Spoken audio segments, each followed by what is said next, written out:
When Lieutenant Colonel George Custer reached the Little Bighorn, Chief Gall and his people had only a few hours' warning. At 36 years old, Gall was already a battle-hardened warrior who had earned great respect among the Hunkpapa Sioux. He had fought bravely against both American soldiers and rival tribes, gaining a reputation as one of their finest fighters. Chief Sitting Bull valued him so highly that he adopted Gall as his younger brother and trusted him as one of his closest advisors. So, when news of Custer's approach reached Sitting Bull's camp, Gall was among the first to hear it, unaware that the coming fight would be unlike any he had ever faced. The events of that day would stay with him for the rest of his life. Chief Gall later became one of the first Native Americans to recount the Battle of the Little Bighorn from their own perspective, offering an account that would forever change how the story was told. On the morning of June 25, 1876, Sioux scouts discovered Army ration boxes a few miles from the village, evidence that Custer's men were close. The soldiers spotted the scouts and chased them off, but Custer knew they would return to warn Sitting Bull. Realizing that the element of surprise was lost, he decided to launch an immediate attack before the Sioux could flee. The scouts indeed rushed back to the camp with news that U.S. troops were approaching. Sitting Bull quickly sent his own scouts to monitor their movements and called a council of chiefs to decide what to do next. Meanwhile, American soldiers such as Sergeant Daniel Knight later recalled seeing Sioux lookouts on the surrounding hills. These lookouts soon reported that the soldiers had divided into several groups, though they couldn't yet tell how they planned to attack. In fact, Custer had split his regiment into 3 parts. He led 5 companies over the bluffs to attack the village from the north, while Major Marcus Reno took 3 companies to strike from the south. A 3rd detachment, under Captain Frederick Benteen, moved farther south before circling around to close in from the west. The strategy was to trap the Sioux on all sides and block every route of escape. The native leaders, including Sitting Bull, initially agreed that the best course of action was to pack up and move the camp before the enemy reached them. But they misjudged how quickly the cavalry could strike. Before they could react, Reno's soldiers were already seen fording the river and charging through the trees toward the southern edge of the village. Sitting Bull and I were at the spot where Reno attacked, Gall later recalled. The Hunkpapa Sioux camp, positioned at the southern end, was the first to face the oncoming assault. Gunfire suddenly exploded, ripping through the tents and sending bullets flying as people ran for their lives. Warriors rushed to mount their horses while women and children fled south, desperate to escape Reno's advancing soldiers. Chief Gall's first instinct was to find his family. In the chaos, he frantically searched for his 2 wives and 3 children, but his search ended in heartbreak. Whether Reno's soldiers deliberately shot them or they were simply caught in the crossfire will never be known. By the time Gall found them, all 5 lay dead. They were killed there by the pale-faced warriors, and it made my heart bad, he later said, a Sioux expression that captured the depths of sorrow, fury, and grief he felt. Driven by rage, Gall swore vengeance. After that, I killed all my enemies with a hatchet, he said, a symbolic phrase among the Sioux. To abandon a gun and fight with a hatchet meant risking one's own life for the sake of brutal, personal revenge. It was the act of a warrior who cared more about making his enemies suffer than about surviving the fight. The cost for the deaths of Gall's family would be steep, and the U.S. troops would soon pay it. Meanwhile, Reno's men had tied up their horses among the trees and moved forward on foot, forming a skirmish line only a few hundred yards from the Sioux village. From there, they began firing into the camp. Gall joined the warriors fighting back against the assault. Although Sitting Bull's name would later become forever linked with the Battle of the Little Bighorn, he did not take part in the actual fighting. By then, he no longer went into battle. Instead, he stayed in camp to perform sacred rituals, making medicine, to grant the warriors strength and success in combat. The real leadership in the fight came from men like Chief Gall and the Oglala war leader Crazy Horse, who commanded the Sioux warriors in the thick of battle. Gall and his men soon launched a powerful counterattack on Reno's troops, charging on horseback with overwhelming force. It quickly became clear to the Americans that they were badly outnumbered. Reno had only about 150 men, facing hundreds of Sioux warriors who were rapidly gathering to defend their village. Among Reno's ranks were a few native scouts from the Crow and Arikara tribes, traditional enemies of the Sioux. When the Sioux warriors recognized them among the soldiers, they targeted them with particular fury. One of these scouts was Bloody Knife, Custer's close ally and chief scout. Bloody Knife was half Arikara and half Hunkpapa Sioux, the same tribe as Gall and Sitting Bull. The two men had grown up together but had long been bitter enemies. Gall had never trusted him because of his Arikara blood, and his hostility eventually drove Bloody Knife to abandon the Sioux and join the U.S. Army as a scout. The two men had become bitter enemies over the years, and their feud turned deadly when Gall attacked and killed Bloody Knife's brothers and one of his sons. During the fighting at Little Bighorn, Bloody Knife was riding alongside Major Reno when a bullet struck him in the head, killing him instantly. Since Gall did not have a rifle, it couldn't have been his shot, but it's likely that one of the other Sioux warriors recognized Bloody Knife and avenged Gall by killing him. Bloody Knife's violent death right beside him terrified Major Reno. It was the breaking point that drove him to order a retreat. His men pulled back into the trees where their horses were tied, then tried to flee across the river.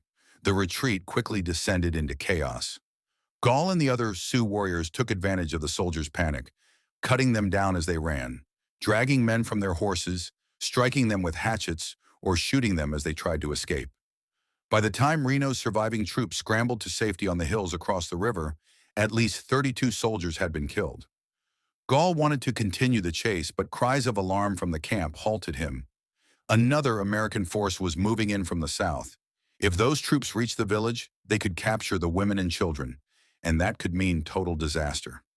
According to Gall, what happened next differed sharply from most other versions of the story. He claimed he rode north with 3 other warriors to confront Custer's advancing column. From here, Gall's account split from the testimony of most other native fighters.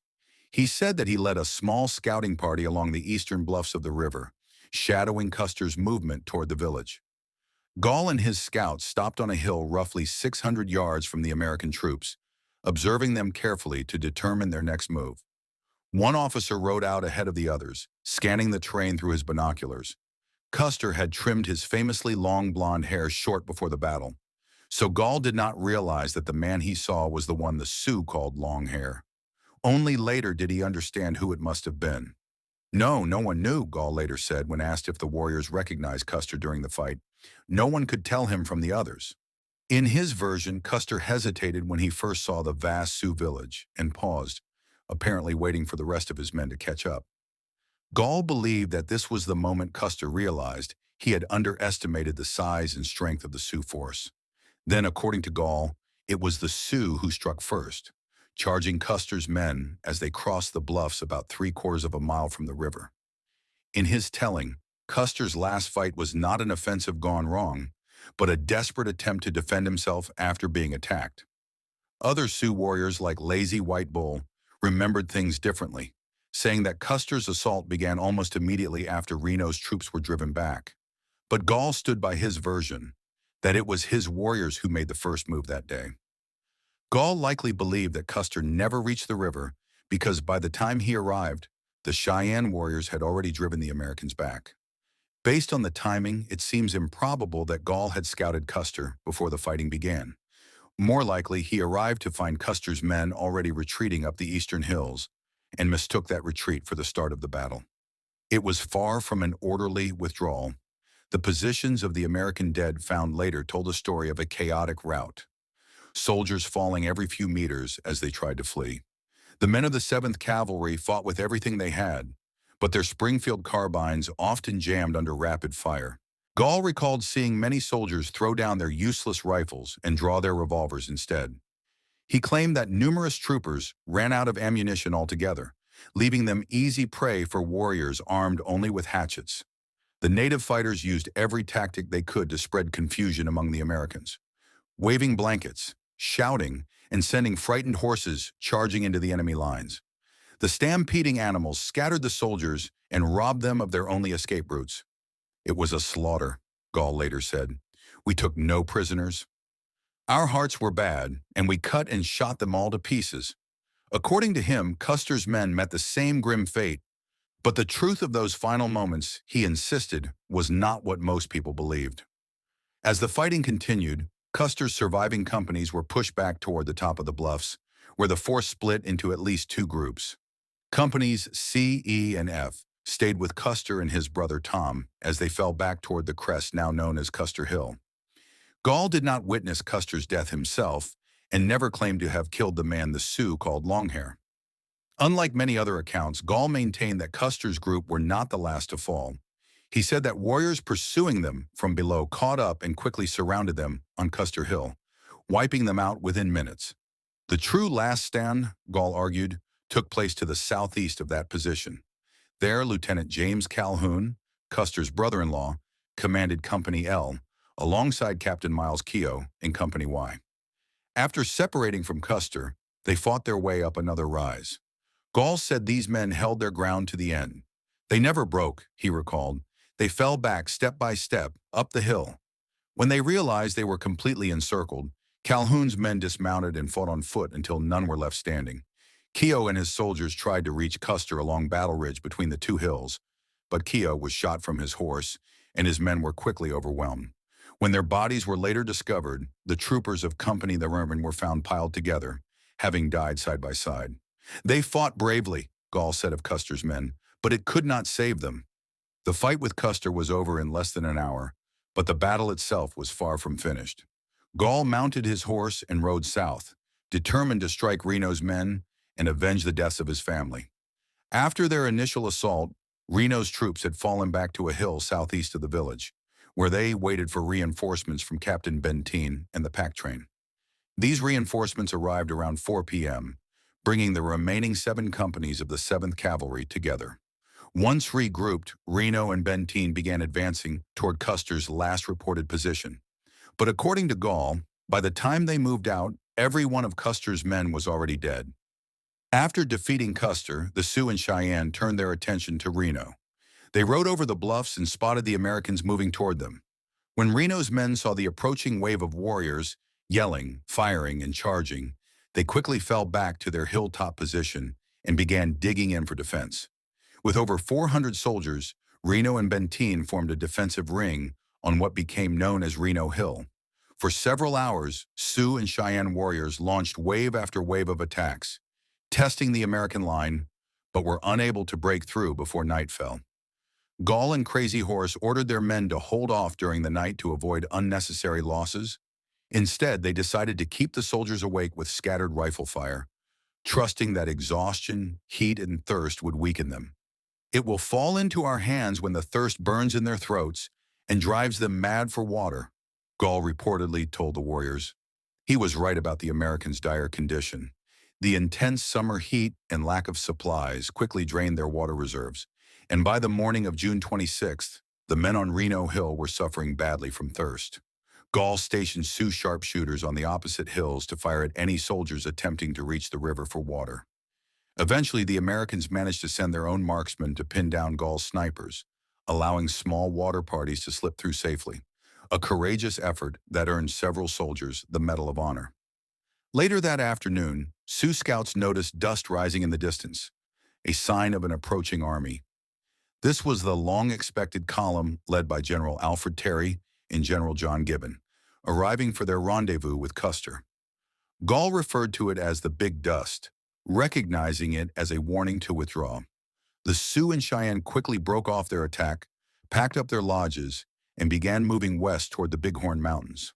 By sunset on June 26, Sitting Bull's entire village had vanished from the battlefield. It was a sweeping victory for the Sioux and Cheyenne, one of their greatest triumphs, but it would prove short-lived. In the months that followed, the U.S. Army renewed its campaign with relentless determination. One by one, the Sioux were forced to surrender. Gall, Sitting Bull, and several others fled north into Canada, seeking refuge from the soldiers who pursued them. In time, Gall and Sitting Bull grew apart, and Gall decided to lead his followers back into U.S. territory. He eventually settled on the Standing Rock Reservation, where he converted to Christianity and developed a friendly relationship with the American officials who managed the area. In 1886, those officials persuaded him to attend the 10th anniversary commemoration of the Battle of the Little Bighorn. Gall's attendance came as a surprise but was warmly welcomed. It gave him a rare opportunity to meet surviving soldiers and witnesses from the other side. Until then, Americans had only heard the story of Little Bighorn through the accounts of their own troops. At the ceremony, Gall offered one of the first-hand native perspectives on the battle. Switching between Lakota, English, and sign language, he did his best to share his memories and answer questions from those eager to understand what had really happened. However, multiple versions of Gall's story exist, recorded at different times and places. The version we followed was published in the Chicago Tribune on June 26, 1886. Yet just a month later, the St. Paul Pioneer Press released another version that differed in several key details. In that account, Gall claimed to have been at the north end of the village when the fighting began and said he only faced Custer's troops, not Reno's. An 1890 interview again presented a different version, this time placing Gall in both battles but omitting any mention of his slain family. Historians have long debated whether Gall deliberately altered his story for various interviewers or whether reporters misunderstood, mistranslated, or embellished his words. Regardless of which version is most accurate, Gall's accounts marked an important turning point. They represented one of the earliest efforts by the American press to listen to and record the perspective of the native warriors who fought at Little Bighorn. Even though the details may vary, Gall's testimony remains invaluable for anyone seeking a fuller, more balanced understanding of one of the most legendary battles in American history.